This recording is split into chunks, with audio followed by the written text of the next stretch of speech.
দর্শক, আপনারা যে যেখান থেকে দেশ রূপান্তরের সঙ্গে যুক্ত আছেন আপনাদেরকে সকলকে স্বাগত জানাচ্ছি। আমি এই মুহূর্তে আপনাদের সঙ্গে সরাসরি যুক্ত আছি সংসদ ভবনের সামনে থেকে।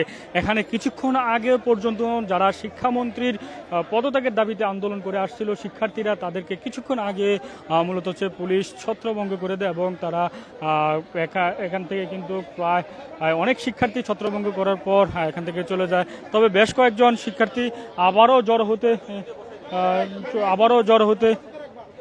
জড়ো হতে দেখতে পাচ্ছি আমরা শিক্ষার্থীদেরকে। আমরা সেই দৃশ্যটা আপনাদেরকে সরাসরি দেখানোর চেষ্টা করছি দেশ রূপান্তরের মাধ্যমে। মূলত হচ্ছে এখানে বিকাল 4টার পর মূলত হচ্ছে শিক্ষার্থীরা যে সংসদ ভবনের যে দক্ষিণ প্লাজা মানিক মেয়ার যে এভিনিউ যে সড়কটি রয়েছে সেই সড়কে এবং সামনে অবস্থান করছে এবং দক্ষিণ প্লাজার যে গেটটি রয়েছে সেই গেটের সামনে অবস্থান করছে। গেটের সামনের দিকে অবস্থান করছে কিন্তু আইন শৃঙ্খলা রক্ষাকারী বাহিনী এবং পুলিশ সদস্যরা, এবং অপর প্রান্তে কিন্তু এতক্ষণ পর্যন্ত অবস্থান করছিল শিক্ষার্থীরা। তবে কিছুক্ষণ আগে শিক্ষার্থীদের সঙ্গে কিছুটা শিক্ষার্থীদেরকে ছত্রভঙ্গ দেয় এবং শিক্ষার্থীদের অনেকাংশই কিন্তু শিক্ষার্থীরা একটু দূরে সরে যায় এবং আমরা সেই দৃশ্যটা আপনাদেরকে সরাসরি দেখানোর চেষ্টা করছি। তবে আইন শৃঙ্খলা রক্ষাকারী বাহিনী কিন্তু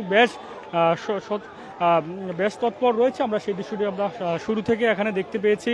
তবে এখানে কিছুক্ষণ আগ পর্যন্ত যে দৃশ্যটা আমরা দেখতে পেয়েছি, এখানকার যারা শিক্ষার্থীরা ছিল তারা কিছু দাবি দেওয়া নিয়ে এবং কয়েকজন শিক্ষার্থী ভিতরে প্রবেশ করার সময় মূলত হচ্ছে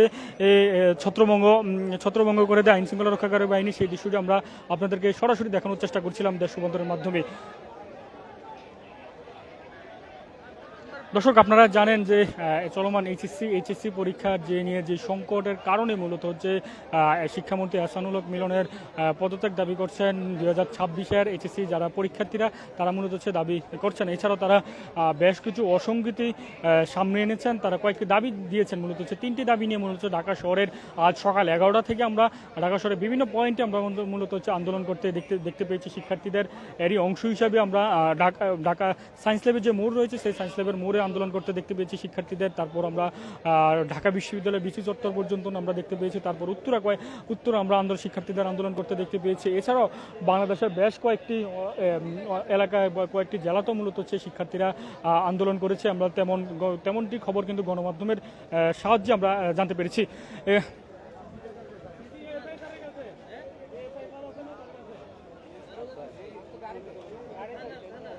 তবে শিক্ষার্থীদের অবস্থার ফলে কার্যত যে মানিক মেয়ার যে সড়কটি রয়েছে সেই সড়কটিতে যান চলাচল প্রায় বন্ধ রয়েছে। শুধুমাত্র যাদের জরুরি প্রয়োজন, শুধুমাত্র অ্যাম্বুলেন্স এবং জরুরি প্রয়োজন ছাড়া কাউকেই কিন্তু ভিতরে প্রবেশ করতে সড়কটি ব্যবহার করতে পারছে না শিক্ষার্থীরা। তারা অবস্থান করছে এবং সড়কটি বন্ধ করে দিয়েছে, অবরোধ করে দিচ্ছে। আপনাদেরকে আরেকটি তথ্য জানাতে চাই। সেই তথ্যটি হচ্ছে আজ বিকাল 3টা থেকে কিন্তু বাজেট অধিবেশন চলমান রয়েছে এবং সেই বাজেট অধিবেশন শুরু হয়েছে এবং কিন্তু ভিতরে কিন্তু বাজেট অধিবেশন চলছে। তো তার পরিপ্রেক্ষিতে এখানকার যারা আইন শৃঙ্খলা রক্ষাকারী বাহিনীরা বলছে, যেহেতু এটি রাষ্ট্রের একটি গুরুত্বপূর্ণ একটি স্থাপনা, এর সামনে আন্দোলন না করার জন্য তারা এখানে আন্দোলনরত শিক্ষার্থীদেরকে বারবার অনুরোধ করছেন এবং তাদেরকে সরে যাওয়ার জন্য বলা হচ্ছে আইন শৃঙ্খলা রক্ষাকারী বাহিনীর পক্ষ থেকে।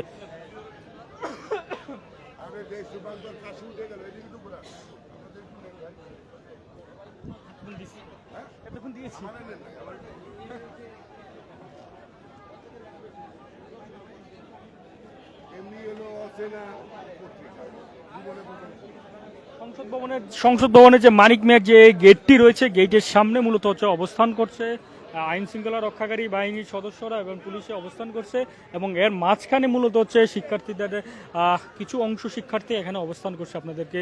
অর্থাৎ দুই পাশে মূলত হচ্ছে অর্থাৎ বলা যাচ্ছে কিছুক্ষণ পর কিন্তু এখানে কিন্তু টান উত্তেজনা পরিবেশ সৃষ্টি হচ্ছে। আপনাদেরকে সেই দৃশ্যটি কিন্তু আমরা দেশ রূপান্তরের মাধ্যমে সেই চিত্রটি কিন্তু আমরা দেশ রূপান্তরের মাধ্যমে আপনাদেরকে দেখানোর চেষ্টা করছি।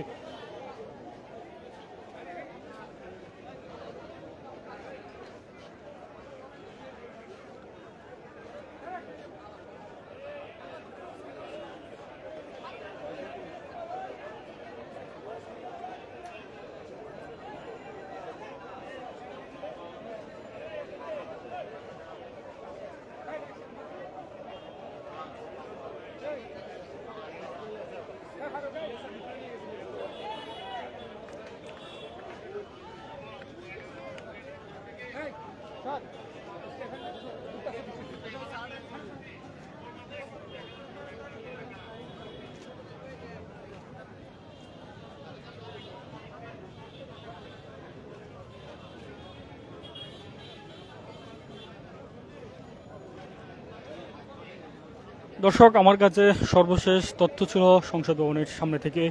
পরবর্তী তথ্যের জন্য আপনারা দেশবন্ধুদের সঙ্গে যুক্ত থাকুন।